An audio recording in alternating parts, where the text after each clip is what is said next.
mais il faut faire très attention à la position à laquelle nous nous identifions parce qu'elle est conditionnée.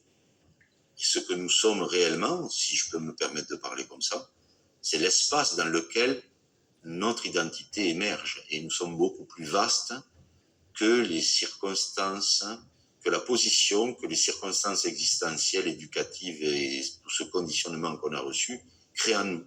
Et tant qu'on est obligé de défendre une position, c'est que nous ne sommes pas au cœur de la réalité de qui nous sommes.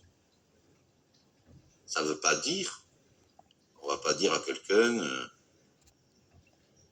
de passer son chemin parce que sa façon de nous aborder, c'est un peu l'image de l'amour universel, tu vois, et le bébé lapin ne sera pas présenté au renard sous le couvert de cet amour universel. Par contre, ne demandons pas à tout le monde d'être des renards ou des lapins et arrêtons de dire tu devrais faire ci ou tu devrais faire ça. Ça montre la position restreinte dans laquelle nous nous trouvons avec la conviction que nous sommes dans la vérité. Or, nous sommes des morceaux de vérité, à mon sens. Chacun, en percevant une part, un fragment, nous pouvons nous enrichir de la proximité de quelqu'un qui amènera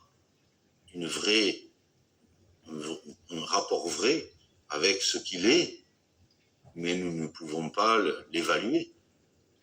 Ça montre la petitesse de notre position quand nous le faisons,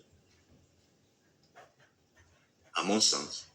Et combien de gens souffrent du fait qu'on les enferme dans l'interprétation de ce qu'ils sont, qui est ininterprétable.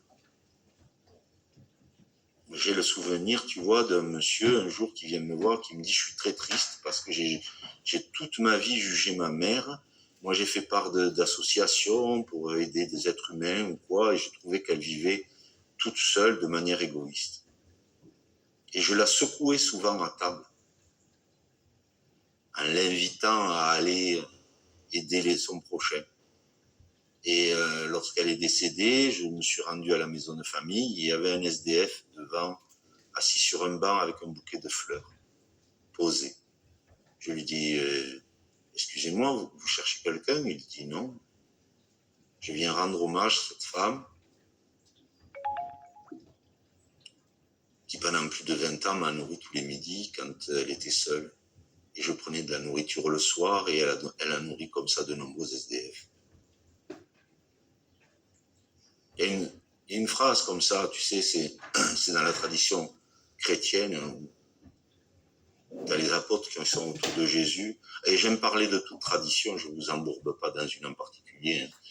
Et tu as un bonhomme qui donne 10 000 pièces d'or et juste après, tu as une femme qui donne 1 centime. Et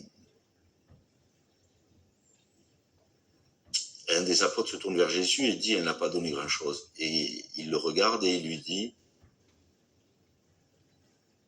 ce qu'elle a donné, c'est tout ce qu'elle possède.